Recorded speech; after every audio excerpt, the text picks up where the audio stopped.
సరిపోతుంది. ఇప్పుడు ఎంత 33 కదా, ఇప్పుడు 3 కాబట్టి ఇక్కడ నుంచి ఇక్కడ అప్పు తెచ్చుకొని 13. 13లోంచి 8 తీసేస్తే ఎంత 5. ఇక్కడ ఎంత మిగిలింది 2 కదా, 2లోంచి 0 తీసేస్తే 2. ఇక్కడ ఎంత మిగిలింది, ఒక 30 రోజులు అక్కడ పంపగా ఏమీ మిగలేదు, 0 మిగిలింది.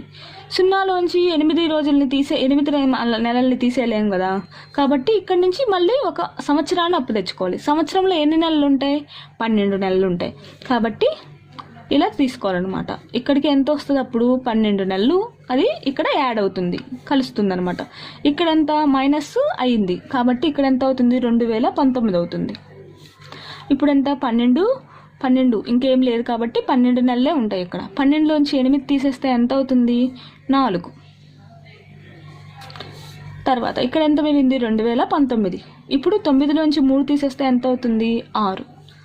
ఇక్కడ ఎంత మిగిలింది